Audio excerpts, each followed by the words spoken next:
Hello guys, welcome back. Myself S K Agarwal और आज अपन एक न्यू वीडियो लेके आए हैं। लास्ट वीडियो जो अपने देखे थे वो देखे थे कार्बोहाइड्रेट के बाद में अपन देखा था लिपिड्स। और लिपिड के बाद में जो थर्ड टॉपिक चल रहा है वो चल रहा है अपना न्यूक्लिक एसिड। देखो, न्यूक्लिक एसिड के बारे में अपन बात करें तो बेसिक जो चीजें हैं वो मैंने आपके साथ में डिस्कस कर ली थी कि इसमें कितने कंपोनेंट्स पाए जाते हैं। नाइट्रोजन बेसिस है, शुगर है, पेंटोस शुगर है, राइबोस फॉर्म में है, डीऑक्सी राइबोस फॉर्म के अंदर है। इसके अलावा अपन देखते हैं कि कुछ इंपॉर्टेंट इसके जो फंक्शंस हैं, जैसे बेसिक जो स्ट्रक्चर वगैरह है वो मैंने पूरी डिस्कस कर ली थी दो पार्ट के अंदर। अब अपन देखते हैं कि इनके फंक्शन क्या क्या है। मतलब न्यूक्लिक एसिड सबको पता है अपने को कि न्यूक्लिक एसिड हमेशा काम में आते हैं, act as a genetic material. तो कुछ एग्जाम के अंदर ऐसे क्वेश्चंस पूछे जाते हैं जो जेनेटिक मटेरियल के अलावा पूछे जाते हैं कि न्यूक्लिक एसिड का जो फंक्शन है वो जेनेटिक मटेरियल के अलावा क्या क्या हो सकते हैं, या बायोलॉजिकल सिस्टम में ऐसे क्या क्या सिस्टम है जहां ये यूज में आते हैं। उसी के बारे में आज अपन स्टार्ट करेंगे। तो खासतौर से जो भी स्टूडेंट CSIR नेट की प्रिपरेशन कर रहे हैं या फिर स्टेट एलिजिबिलिटी टेस्ट की प्रिपरेशन कर रहे हैं, उन सभी के लिए जो है ये क्लासेस इंपॉर्टेंट रहती है।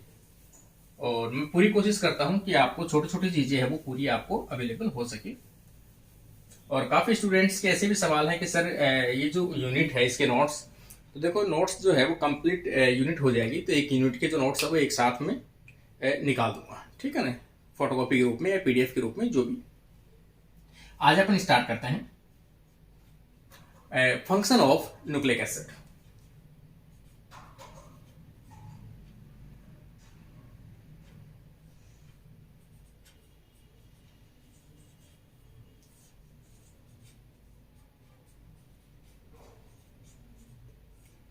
फंक्शन ऑफ न्यूक्लिक एसिड कि भाई न्यूक्लिक एसिड जो हैं वो कहाँ कहाँ यूज में आते हैं, उनके फंक्शन के अकॉर्डिंग आज अपन थोड़ा सा डिस्कस करते हैं। देखो, पहला मैं अगर आपको बताऊं तो न्यूक्लिक एसिड जो है वो एक्ट एज ए जो एनर्जी करेंसी है उसमें यूज में आता है। तो यहां पर अपन पहला पॉइंट अपन लिख सकते हैं, यूज एज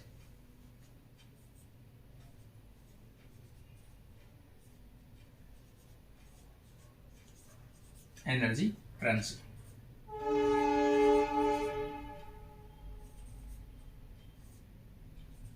ठीक है, यहां पर अपन कह सकते हैं एनर्जी के रूप में। देखो, जितने भी जो बायोलॉजिकल सिस्टम है उनको क्या रिक्वायर होती है, एनर्जी की रिक्वायर होती है। ऑल लिविंग ऑर्गेनिज्म, उनको सभी को लिविंग ऑर्गेनिज्म को जरूरत होती है, नीड किसकी, एनर्जी की। और देखो एनर्जी जो है वो किस फॉर्म में यूज में आती है, तो एनर्जी के रूप में बायोलॉजिकल सिस्टम में मोस्टली किसके फॉर्म में यूज में आती है, ATP की, एडेनोसिन ट्राई फॉस्फेट के रूप में। इसके अलावा कभी कभी अपन देखने को मिलता है यहाँ पर GTP में यूज में आती है, या कुछ कंडीशन में CTP UTP है।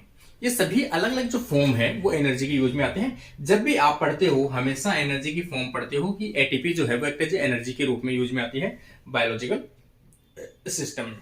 लास्ट क्लास में मैंने इसकी स्ट्रक्चर बताई थी आपको कि जो ATP है उसमें जो फॉस्फोडाइएस्टर बॉन्ड पाया जाता है, एक तो बीटा और एक गामा, ठीक है। उनके अंदर हाई एनर्जेटिक जो बॉन्ड है फॉस्फोडाइएस्टर बॉन्ड, उनमें हाई एनर्जी पाई जाती है। और ATP का जो हाइड्रोलाइसिस होता है तो 7.3 किलो कैलोरी जो एनर्जी है वो निकलती है, ठीक है। तो यहां पर अपन बात करते हैं कि न्यूक्लिक एसिड जो है, न्यूक्लिक एसिड का ATP क्या है, एक न्यूक्लियोटाइड है, तो ये क्या है, न्यूक्लिक एसिड है। GTP क्या है, न्यूक्लिक एसिड है। CTP UTP सभी न्यूक्लिक एसिड के एग्जाम्पल हैं। लेकिन ये जो यूज है उनका क्या आता है, एनर्जी करेंसी के रूप में यूज में आता है ऑल बायोलॉजिकल सिस्टम के अंदर, ठीक है। तो ATP का तो मैंने पहले बता दिया, सबसे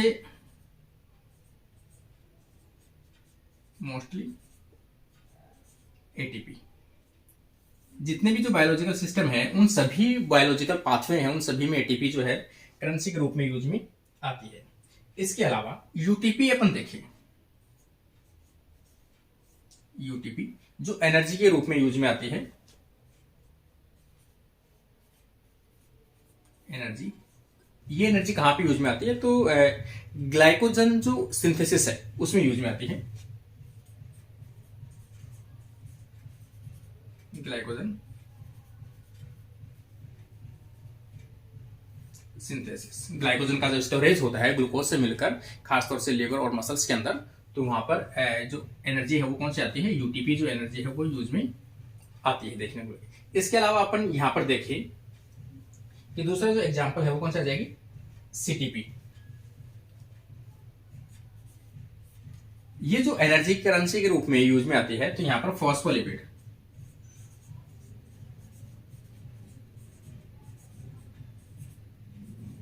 बायो सिंथेसिस, जो फॉस्फोलिपिड है, जो प्लाज्मा मेम्ब्रेन, जितनी भी मेम्ब्रेन है अपनी, वो किसकी बनी होती है? फॉस्फोलिपिड की बनी होती है। तो फॉस्फोलिपिड का जो बायोसिंथेसिस आता है उसमें पाथवे में एनर्जी कौन सी आती है? सीटीपी के रूप में। एग्जांपल है सीटीपी। तो ये भी किसका एग्जांपल है? न्यूक्लिक एसिड का एग्जांपल है। इसके अलावा एग्जांपल अपन देखें कि जो अपन बात करते हैं, एटीपी एक ऐसी एनर्जी करेंसी है जो सभी ऑर्गेनिज्म में डायरेक्ट यूज में आती है। ATP directly used, but indirectly रूप में जीटीपी भी यूज में आती है। जीटीपी भी क्या है? एनर्जी के रूप में यूज में आ सकती है, क्योंकि अपन देखें थोड़ा सा यहां पर कि जैसे ये जीटीपी है, किस में कन्वर्ट होती है? जीडीपी में कन्वर्ट होती है यहां पर। तो जब इसका वापस से रीसिंथेसिस होता है, जैसे ये कंडीशन है, ठीक है, तो या फिर अपन ये कह सकते हैं जैसे जीडीपी है, अगर आप जीटीपी बनाना चाहते हो तो जो एनर्जी करेंसी है डायरेक्ट रूप में कौन सी आती है? यहां पर यूज में आएगी एटीपी। और एटीपी से क्या बनेगा? एटीपी। इसका मतलब डायरेक्ट जो एनर्जी है, डायरेक्ट जो एनर्जी है वो क्या है? एटीपी। और इनडायरेक्ट रूप से एनर्जी क्या है? जीटीपी। ये सभी एनर्जी करेंसी के रूप में यूज में लिया जाता है।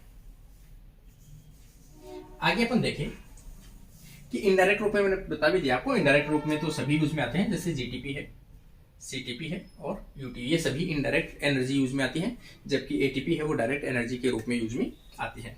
सेकेंड पॉइंट अपन देखते हैं एंजाइम में कोफैक्टर के रूप में। सेकेंड यहां पर अपन देखते हैं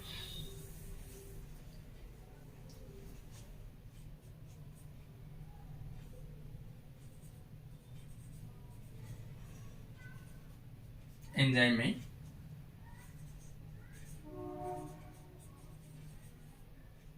cofactors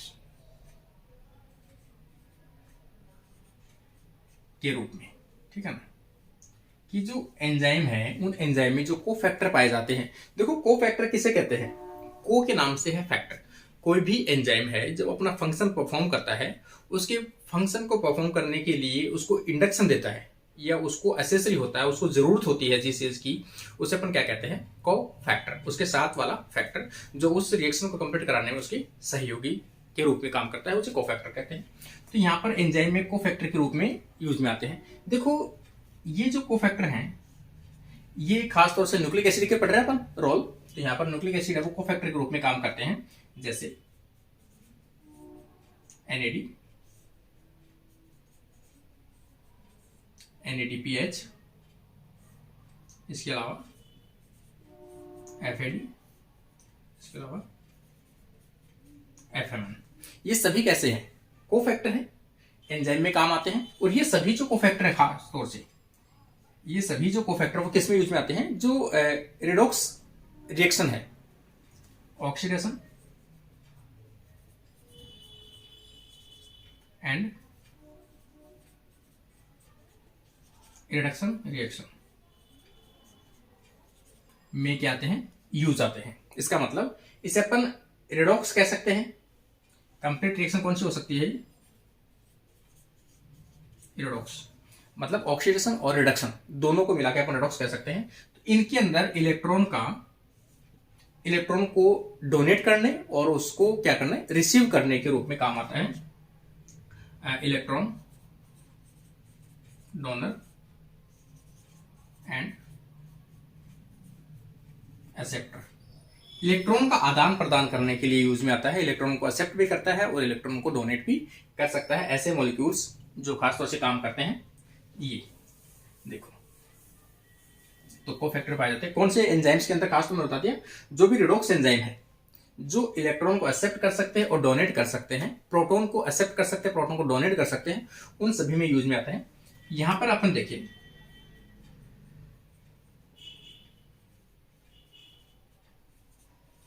nicotinamide, adenine die nucleotide.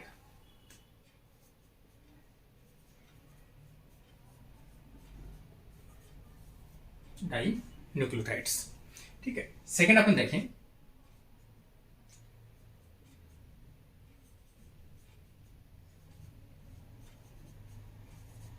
Nicotinamide, adenine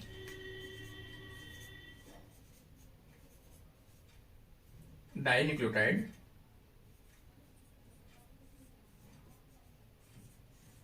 phosphate, dinucleotide phosphate.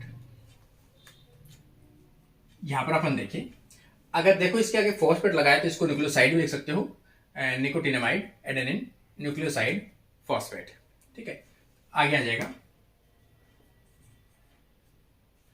ये देखो फ्लेविन भी लिख सकते हो या फ्लेविनोड भी लिख सकते हो यहां पर।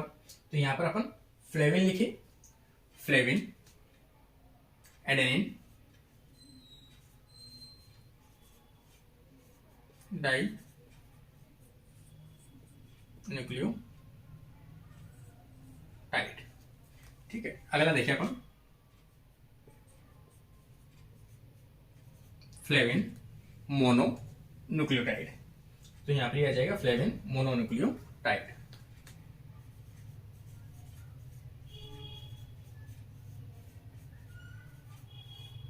देखो ये सभी जो है वो कोफैक्टर के यूज में आते हैं। है क्या ये, न्यूक्लिक एसिड के ही कंपोनेंट है, ठीक है। अब इनमें से मैं आपको थोड़ी सी इंपॉर्टेंट चीज जो है वो बता दूं, जो लास्ट CSIR नेट में भी पूछी गई है या सेट के एग्जाम में भी पूछी गई है, उनसे रिलेटेड। देखो इसमें नाम से है NAD। NAD जो है वो हमेशा प्लस के रूप में लिखा जाता है, पहली चीज ये आपको याद रखना है, NAD हमेशा प्लस के रूप में। निकोटिनेमाइड, एडेनिन डाई न्यूक्लियोटाइड, इसमें कितने न्यूक्लियोटाइड है, 2 न्यूक्लियोटाइड, ठीक है, सिंपल सा। इसके नाम से है nicotinamide, adenine dinucleotide, phosphate. कितने न्यूक्लियोटाइड हुए, 2।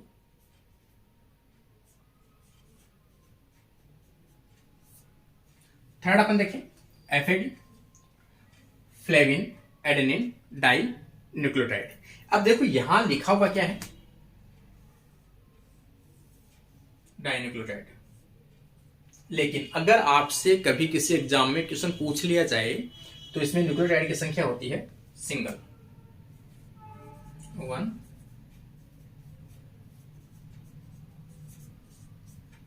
न्यूक्लियोटाइड। ये आप हमेशा याद रखना, कोई भी स्टूडेंट हो इस क्वेश्चन को हमेशा याद रखना। FAD जो है उसमें न्यूक्लियोटाइड डाई न्यूक्लियोटाइड है, लेकिन न्यूक्लियोटाइड हमेशा सिंगल इसमें प्रेजेंट होता है। जब भी आप इसकी स्ट्रक्चर देखोगे तो आपको सिंगल न्यूक्लियोटाइड दिखाई देगा, एडेनिन वाला। इसमें देखते हैं FMN, यहां पर क्या लिखा हुआ है, मोनो न्यूक्लियोटाइड।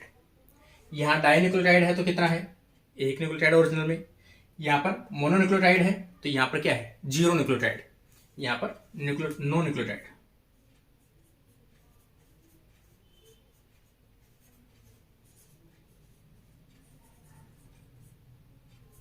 याद रखना आपको, इसमें न्यूक्लियोटाइड नहीं पाया जाता है। इसका मतलब FAD के अंदर 1 न्यूक्लियोटाइड और FMN के अंदर न्यूक्लियोटाइड है वो क्या है, एब्सेंट है, 0 न्यूक्लियोटाइड।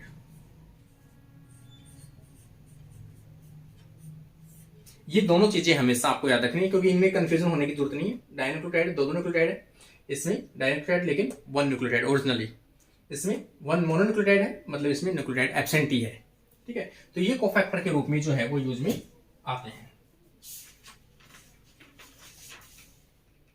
आगे अपन देखते हैं third point,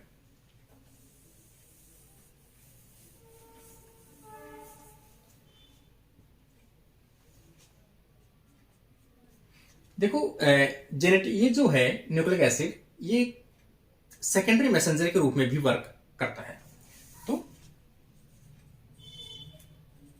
act as secondary messenger किसके रूप में काम करता है? सेकेंडरी मैसेंजर के रूप में भी काम करता है। पहली चीज आपको पता होनी चाहिए सेकेंडरी मैसेंजर और प्राइमरी मैसेंजर किससे कहते हैं। ठीक है, कोई भी एक सेल है, यहां पर कोई दूसरी सेल है, इस सेल ने कुछ केमिकल सीक्रेट किए हैं इस प्रकार से। ये जो सेल है, कोई भी सामने वाली सेल है, सभी सेल किसकी बनी होती है? प्लाज्मा मेम्ब्रेन की।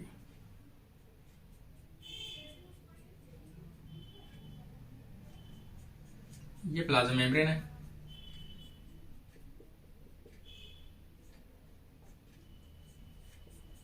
सेल, ये मॉलिक्यूल जो है वो मॉलिक्यूल डायरेक्ट इसमें इंसर्ट नहीं हो सकता, not insert, not direct insert. कोई भी ऐसे मॉलिक्यूल्स जो सेल के अंदर सबसे पहले इंफॉर्मेशन लेके आते हैं उसे अपन क्या कहते हैं? प्राइमरी मैसेंजर कहते हैं। तो ये जो चीज है ये क्या है? प्राइमरी मैसेंजर है।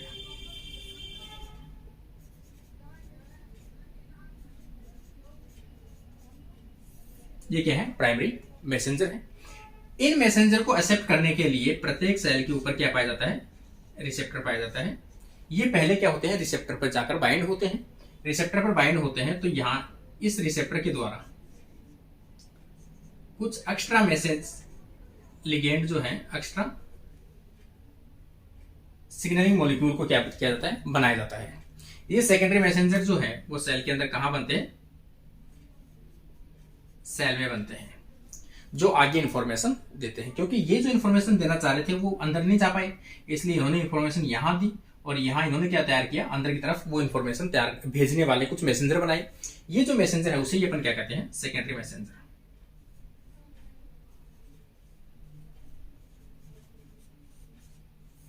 ये क्या कहलाएंगे? सेकेंडरी मैसेंजर कहलाएंगे। तो ये जो सेकेंडरी मैसेंजर है इसके एग्जाम्पल अपन देखें, साइक्लिक एएमपी और साइक्लिक जीएमपी। देखो एटीपी एएमपी अपन करें एडेनोसिन मोनोफॉस्फेट और गुआनोसिन मोनोफॉस्फेट, दोनों क्या है? न्यूक्लियोटाइड के एग्जांपल है। लेकिन दोनों की साइक्लिक फॉर्म जो है, फॉस्फेट की जो साइक्लिक फॉर्म है वो क्या बना लेती है? एक सेकेंडरी मैसेंजर के रूप में फंक्शन करती है। तो यहां पर अपन देखें सेकेंडरी मैसेंजर के रूप में साइक्लिक एटीपी और साइक्लिक जीटीपी, दोनों क्या है? सेकेंडरी मैसेंजर के रूप में वर्क करते हैं। यहां पर देखो आगे,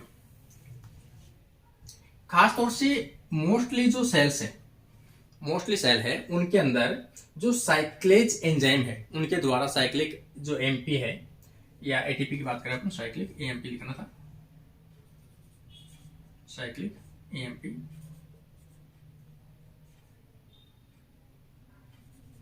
जीएमपी, ये दोनों क्या है? सेकेंडरी मैसेंजर है, साइक्लिक एएमपी, साइक्लिक जीएमपी। ये मोस्टली बायोलॉजिकल सिस्टम में पाई जाती है। ये मोस्टली बॉडी की जितने भी जो सेल सिग्नलिंग पाथवे है उनमें यूज में आ सकती है। लेकिन साइक्लिक जीएमपी का जो एग्जांपल है खास तौर से कहां पे देखने को मिलता है? जो आई है, आई के अंदर रेटिना, रेटिना में रोड सेल, रेटिना के अंदर जो रोड सेल है, रोडोप्सिन प्रोटीन जो पाई जाती है, फोटोरिसेप्टर पाया जाता है, वहां पर साइक्लिक एएमपी जो है वो वर्क करता है। किसके अंदर? सेकेंडरी मैसेंजर के रूप में वर्क करता है। कि किस टाइम पे अपने को जो किसी भी चीज को अपन देख पाते हैं, जैसे आप मुझे देख पा रहे हो, मैं किसी एक्स्ट्रा चीज को देख पा रहा हूँ, मैं बोर्ड को देख पा रहा हूँ, तो वो जो कंडीशन है कि लाइट में अंधेरे के अंदर अपन क्यों नहीं देख पाते हैं, लाइट में अपन क्यों देख पाते हैं, तो साइक्लिक जीएमपी जो है वो सेकेंडरी मैसेंजर के रूप में वर्क करता है। तो ये कंडीशन है। साइक्लिक जीएमपी का एग्जांपल आ जाएगा रेटिना, रोड सेल, और ये इसकी स्ट्रक्चर अपन सिंपल सी मैं स्ट्रक्चर बना के दिखा देता हूं आपको।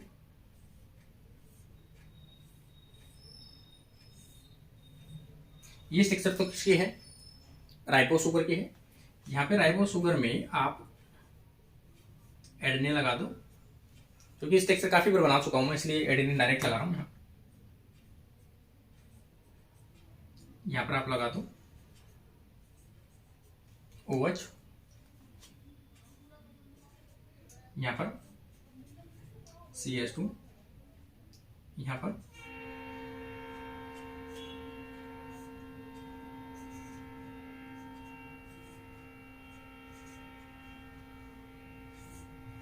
ये अगर कंडीशन है तो अपन यहां पर क्या कर सकते हैं कि ये जैसे ही यहां पर OH है, इन दोनों का OH का ये वाटर का मॉलिक्यूल है यहां से निकल जाएगा। वाटर का मॉलिक्यूल जैसे निकलेगा तो यहाँ पर फॉस्फो डाइएस्टर बॉन्ड का या फॉस्फो एस्टर बॉन्ड का क्या होगा, फॉर्मेशन हो जाएगा। इसको अपन ऐसे बना सकते हैं, इस प्रकार के स्ट्रक्चर। तो ये कैसे स्ट्रक्चर है, कुछ इस प्रकार की स्ट्रक्चर बनेगी। यहां पर अगर अपन ये ना दिखाएं और इसको मैं ऐसे कर दूं, ये स्ट्रक्चर बना दूं, तो यहां पर एक ऐसी स्ट्रक्चर है, साइकिल वाली स्ट्रक्चर है। 5 कार्बन 5 प्राइम और 3 प्राइम के बीच में एक साइक्लिक फॉर्म बनता है। यहां पर एक तो ये एस्टर बॉन्ड और एक ये ester bond, diester bond के द्वारा एक साइक्लिक स्ट्रक्चर बनती है फॉस्फेट की, उससे ही अपन क्या कहते हैं, साइक्लिक AMP कहते हैं। तो ये AMP है। अगर यहां पर गुआनिन होता तो ये क्या बन जाता है, साइक्लिक GMP बन जाता है। और साइक्लिक GMP और साइक्लिक AMP जो है वो किसके रूप में काम करता है, सेकेंडरी मैसेंजर के रूप में काम करता है। इसका मैं एक एक्सेप्शन बताऊं, ठीक है। जो साइक्लिक AMP जो है वो कभी कभी कुछ ऑर्गेनिज्म के अंदर प्राइमरी मैसेंजर के रूप में भी वर्क करता है। तो यहाँ पर स्ट्रक्चर तो मैं बता ही दिया आपको। यहाँ पर देखिए,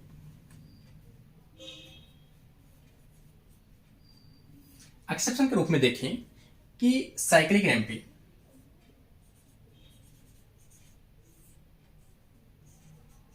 जो प्राइमरी मैसेंजर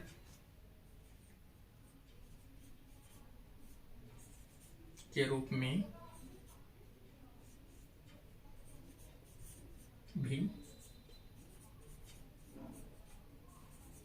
फंक्शन करता है, ठीक है। तो ये जो एग्जाम्पल है ये आ जाएगा डिक्टियोस्टेलियम, ठीक है। तो एग्जाम्पल आ जाएगा डिक्टियोस्टेलियम।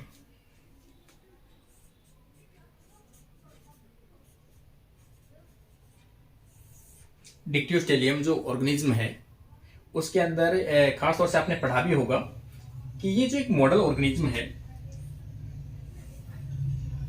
ये एक मॉडल ऑर्गेनिज्म है। आगे अपन जब डेवलपमेंट बायोलॉजी पढ़ेंगे तब मैं आपको बताऊंगा इस ऑर्गेनिज्म के ऊपर रिसर्च की गई है। तो वो किस लिए रिसर्च की गई है, देखो अपन एक थ्योरी दी गई है कि पहले जो सेल थी वो कैसी थी, यूनिसेलुलर।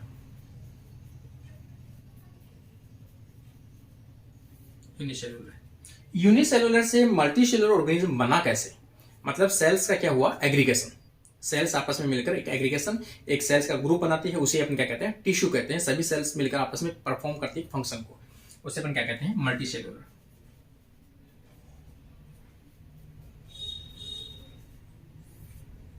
मल्टीसेलुलर ऑर्गेनिज्म कह सकते हैं, ठीक है। तो किसकी स्टडी करने के लिए आता है, इसकी स्टडी करने के लिए यूज में आता है मल्टी सेलुलर ऑर्गेनिज्म का निर्माण कैसे हुआ, किससे, यूनिसेलुलर ऑर्गेनिज्म से मल्टी सेलुलर ऑर्गेनिज्म का निर्माण कैसे हुआ, सेल्स का एग्रीगेशन कैसे हुआ था।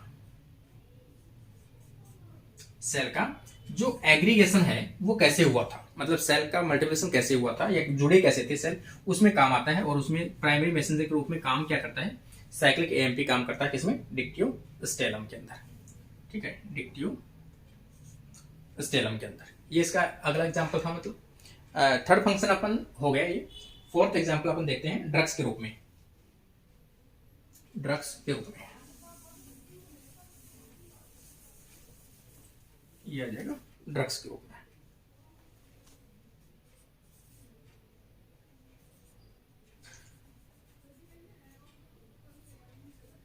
Use as a drugs.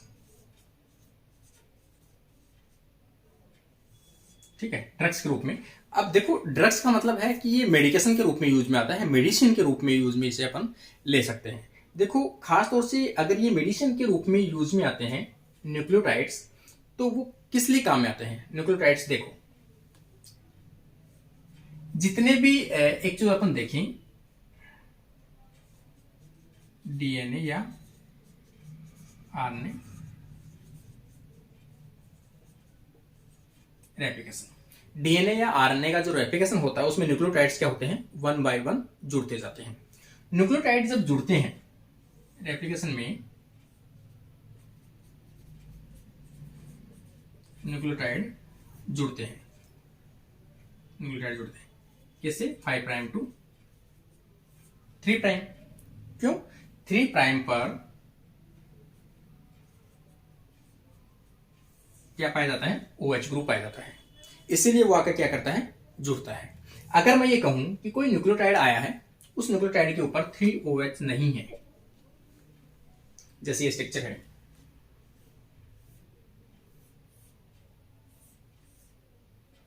यहां पर कोई भी न्यूक्लियोटाइड है, यहां पर पहले से H है,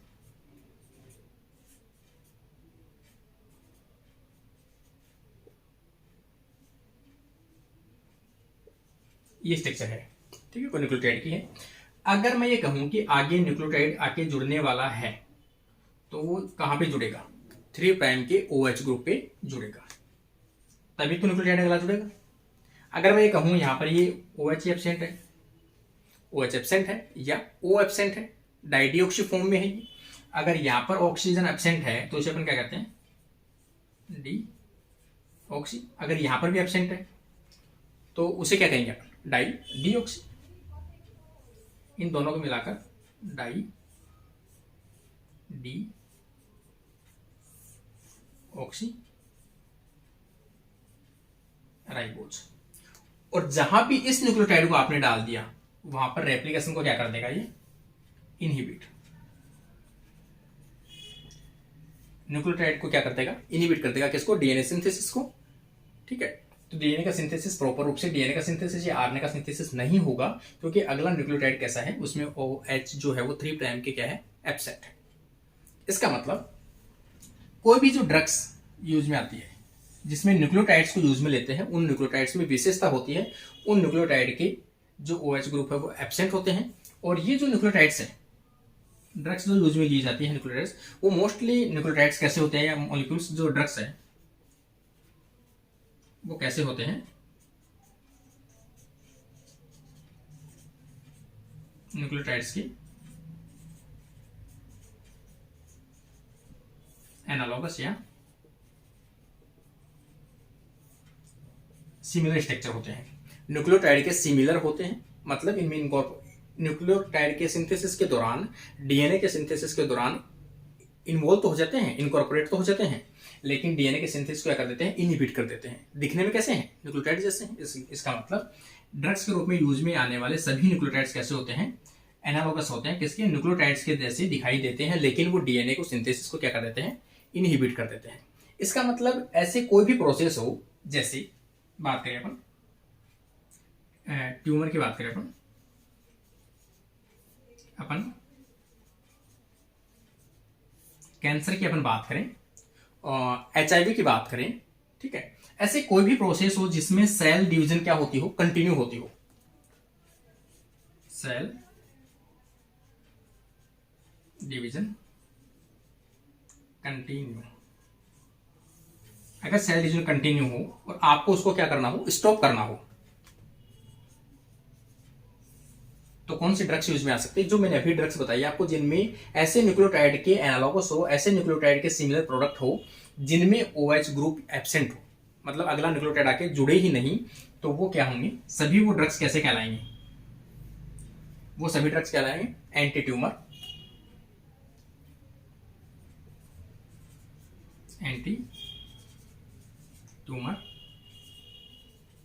एंटी कैंसर। मतलब ये ट्यूमर होने से रोकते हैं, कैंसर को रोकते हैं, और सेल डिवीजन को प्रॉपर रूप से स्टॉप कर देते हैं, उसको रोक देते हैं। तो ये कुछ एग्जाम्पल्स है, इसकी मैंने चीजें बताई आपको। तो ये ड्रग्स जो है वो anti tumour, anti cancer cell division को रोकने के लिए यूज में लिए जाते हैं, वायरसेस के, बैक्टीरियाज के। एग्जाम्पल में थोड़ा सा मैं आपको एग्जाम्पल बता दूं कि कौन से ड्रग्स हैं जो इसमें यूज में आते हैं एंटी कैंसर, एंटी ट्यूमर के अंदर। जैसे सबसे पहला अपन देखें 6 या 5 फ्लोरो यूरेसिल, 5 फ्लोरो यूरेसिल। देखो यूरेसिल ये जो एक्ट है किसके रूप में काम करेगा? पहली बात तो यूरेसिल जो स्ट्रक्चर होती है उसके 5 प्राइम की उसकी स्ट्रक्चर अपन देखें। इतना देखो, इतना डिटेल बताना थोड़ा सा टाइम कंज्यूमिंग वाली चीज है, लेकिन फिर भी थोड़ा बताने की कोशिश कर रहा हूं। यहां पर अपन देखें यूरेसिल की ये स्ट्रक्चर होती है, ठीक है। लेकिन यहां पर इसमें क्या है, क्या पाया जाता है? फ्लोराइड, फ्लोराइड का, या फिर अपन कहें फ्लोरो ग्रुप जो है वो पाया जाता है किसे? 5 प्राइम पर। अब ये किसके रूप में काम कर रहा है? अगर यहां पर CS3 ग्रुप होता तो ये क्या था? थाइमिन था। अगर CS ग्रुप होता तो थाइमिन था। इसका मतलब ये जो स्ट्रक्चर है एनालोगस,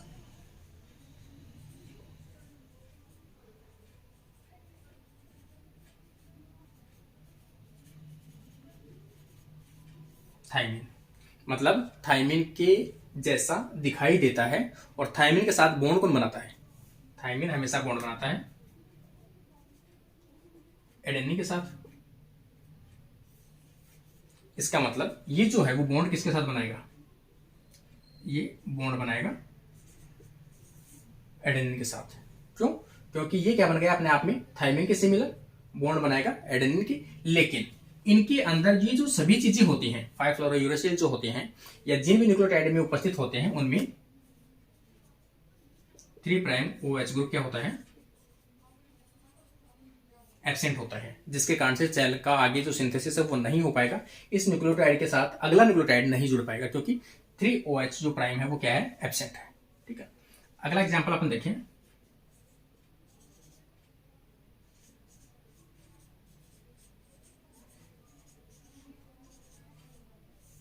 सेम एग्जाम्पल है,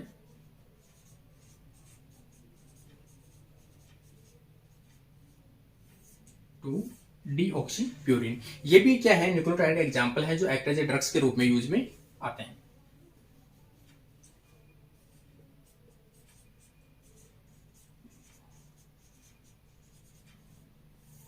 सिक्स थायो गुआनिन, ये सभी ड्रग्स जो है वो इसमें यूज में आती है एंटी कैंसर, एंटी ट्यूमर के अंदर। इसके अलावा एग्जाम्पल अपन देखें, देखो एक डिजीज थोड़ा सा मैं बता देता हूं आपको, गॉट। छोटे छोटे टर्म है जो आपको एग्जाम में देखो कहीं ना कहीं पक्के देखने को मिलेंगे ये, ठीक है। अगला एग्जाम्पल अपन देखते हैं इसी का, गॉट।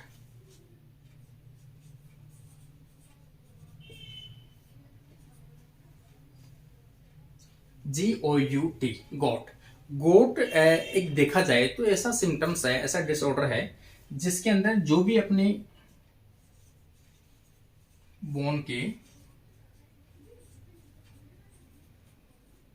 जॉइंट्स, अपने घुटने के जॉइंट्स हैं, अपने बोन की जॉइंट्स हैं, खासतौर से जो पैर हैं, उनके अंदर यूरिक एसिड का डिपोजिशन होने लगता है।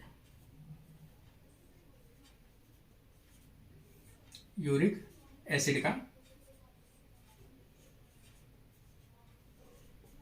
डिपोजिशन बढ़ने लगता है। यूरिक एसिड का डिपोजिशन जैसे जैसे बढ़ता है वैसे वैसे उसके अंदर, जोड़ों के अंदर क्या होने लगता है? पेन, पेन बढ़ने लगता है, स्वेलिंग बढ़ने लगती है। ठीक है, इन सभी चीजों का जो कारण है कि भी यूरिक एसिड बढ़ा क्यों है, तो जो प्यूरिन है उनके ब्रेकडाउन होने के कारण से, प्यूरिन, प्यूरिन में कौन से आ जाएंगे? Adenine and guanine. ठीक है, इनका क्या होता है? डिग्रेडेशन।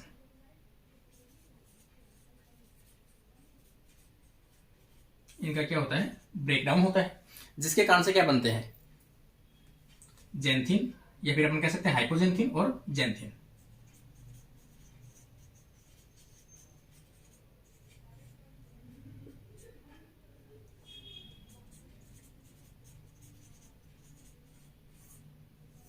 जेंथिन, ठीक है। तो यहां पर ये बनते हैं। इनके और अधिक डिग्रेडेशन होने के कारण से क्या बनता है लास्ट के अंदर, इनसे बनता है यूरिक एसिड, और यूरिक एसिड का लेवल जो है वो बढ़ जाता है, ठीक है। यूरिक एसिड का लेवल बढ़ जाता है। ये जो खास तौर से देखो जो ऑक्सीडेज एंजाइम है उसके कारण से जेंथिन ऑक्सीडेज, जेंथिन ऑक्सीडेज क्या करता है, इनके बायोसिंथेसिस में यूज आता है। इसके अलावा जेंथिन को क्या करता है, डिग्रेड करने के लिए यूज में आता है, और यूरिक एसिड की क्या करता है, बढ़ाता है।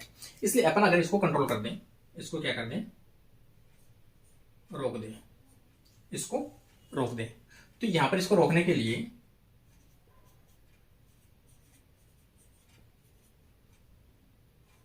एलोप्यूरिनोल, एलोप्यूरिनोल जो एक ड्रग्स है उसको यूज में लिया जाता है। किसके ट्रीटमेंट में, गॉट के ट्रीटमेंट में, ये आपको याद रखना है। गॉट के ट्रीटमेंट में एलोप्यूरिनोल जो है उसको यूज में लिया जाता है। ये act as a nucleic acid का क्या है, एनालोगस है, ठीक है। इसलिए अपन इसे पढ़ रहे हैं। और ये क्या करता है, इनहिबिट करता है किसकी एक्टिविटी को, जेंथिन ऑक्सीडेज की एक्टिविटी को इनहिबिट करता है, जिसके कारण से इसका ब्रेकडाउन जो है वो जेंथिन का रुक जाता है, और रुक जाता है तो यूरिक एसिड का जो लेवल है वो धीरे धीरे कम होने लगता है, जिसके कारण से जो पेन है उसमें कम होने लगता है, और स्वेलिंग कम आने लगती है, रेडनेस कम होने लगती है, जोड़ों में जो दर्द है वो धीरे धीरे कम होने लगता है। तो उसमें भी कहीं ना कहीं जो एलोपेरिन, ये जो एलोप्यूरिनोल जो है वो यूज में आता है। ये क्वेश्चन जो है एलोप्यूरिनोल, ये काफी एग्जाम के अंदर पूछा गया है कि कौन से डिजीज या कौन से करेक्टर सिम्टम्स से संबंधित है। तो आपको याद रखना गॉट डिजीज से, गॉट डिजीज क्या है, बोन्स और जॉइंट्स जो हैं उनके पेन से रिलेटेड सिम्टम्स है। थोड़ा सा वो देखें अपन, इसी का थर्ड एग्जाम्पल अपन देखें। देखो एक एग्जाम्पल अपन देखें, एचआईवी। एचआईवी में देखो एचआईवी कैसा है, पहली बात तो आरएनए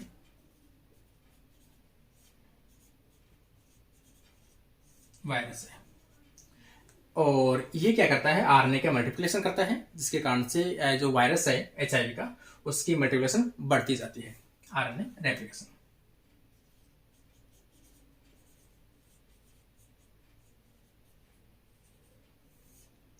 कौन सा, खास तौर से जो आरएनए है ये क्या बनाता है, डीएनए बनाता है, उसे अपन क्या कहते हैं, रिवर्स ट्रांसक्रिप्टेज।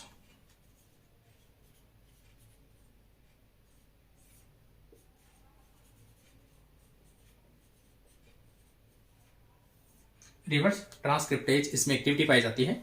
अगर अपन इस प्रोसेस को रोक दें, इसमें ऐसे न्यूक्लियोटाइड डाल दें जिसमें OH ग्रुप क्या है, एब्सेंट हो। अगर ऐसे न्यूक्लियोटाइड डाल दें इसमें OH ग्रुप एब्सेंट हो, ऐसे ड्रग्स डाल दें जिसके कारण से ये जो आरएनए है वो प्रॉपर रूप से अपना रेप्लिकेशन या अपने डीएनए के रेप्लिकेशन है वो नहीं कर पाता है, या डीएनए का सिंथेसिस नहीं कर पाता है, तो इस वायरस की जो मल्टीप्लिकेशन है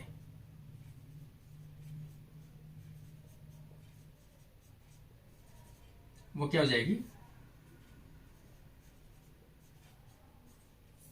इनहिबिट हो जाएगी, ठीक है। वो प्रॉपर रूप से रेप्लिकेट नहीं कर पाएगा। इसके कुछ एग्जांपल्स हैं जो एचआईवी को रोकने के लिए।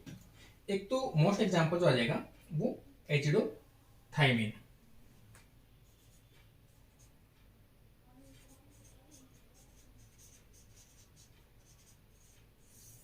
एजिडोथाइमिडीन भी कह सकते हैं, या थाइमिन भी इसे कह सकते हैं, इसे थाइमिडीन कर लो चाहे।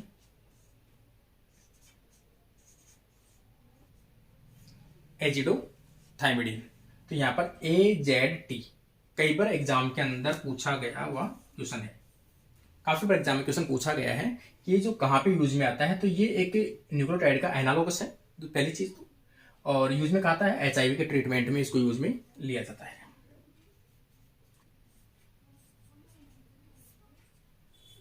डाई डी ऑक्सी इनोसिन या इनोसिनॉल, ठीक है। यहाँ पर तो यहाँ पर आ जाएगा डाई डीऑक्सी इनोसिन। इसमें जो 3 प्राइम पर OH ग्रुप जो है वो क्या है, एब्सेंट है। थोड़ा सा फास्ट बता रहा हूँ, देखो मैं आपकी सभी बेसिक चीजें हैं, बस आपको याद करने वाली चीजें हैं। तो इसमें OH ग्रुप एब्सेंट है, इसलिए इसको यूज में लिया जाता है किसके रूप में, HIV के मल्टीप्लिकेशन को रोकने के लिए। HIV का रेप्लिकेशन प्रॉपर रूप से नहीं हो और उसकी जो संख्या है HIV वायरस की वो धीरे धीरे रिडक्शन होती जाए और उसका ट्रीटमेंट हो सके, उसलिए इस मेडिसिन को जो है, इस ड्रग्स को यूज में लिया जाता है। और ये ड्रग्स किसकी एग्जाम्पल है, न्यूक्लिक एसिड का ही एग्जाम्पल है, ठीक है। अगला मोस्ट जो फंक्शन अपन देखें वो किसका है, न्यूक्लिक एसिड जो है वो act as genetic material. DNA और आरएनए जो है वो किसके बने होते हैं, न्यूक्लिक एसिड के बने होते हैं। तो मोस्टली इसका जो फंक्शन है वो होता है बायोलॉजिकल इंफॉर्मेशन को एक पीढ़ी से दूसरी पीढ़ी के अंदर ट्रांसफर करना। All biological information,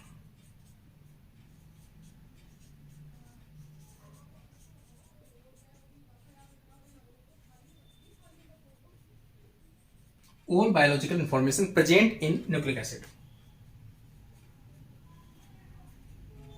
present in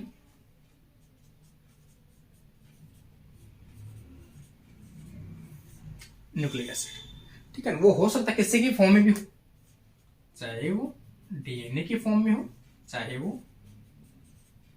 RNA की फॉर्म में, किसी की फॉर्म में हो सकता है। मोस्टली ऑर्गेनिज्म बायोलॉजिकल जो इन्फॉर्मेशन है वो किसके रूप में पाई जाती है, डीएनए के रूप में पाई जाती है और डीएनए से इंफॉर्मेशन ट्रांसफर होती है आरएनए के रूप में। लेकिन कुछ जो वायरसेस हैं उसमें बायोलॉजिकल इंफॉर्मेशन पहले किसमें प्रेजेंट होती है, आरएनए में प्रेजेंट होती है, जैसे लाइक HIV वायरस अभी मैंने आपको बताया। तो इसमें बायोलॉजिकल इंफॉर्मेशन पहले किसमें प्रेजेंट है, आरएनए में है।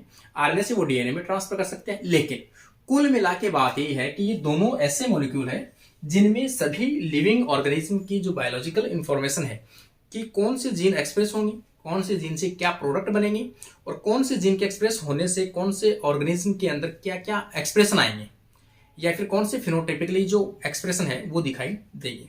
तो किसी भी organism complete information, complete behaviour, complete चीजें किस पे डिपेंड करती है, हमेशा जेनेटिक मटेरियल पे डिपेंड करती है।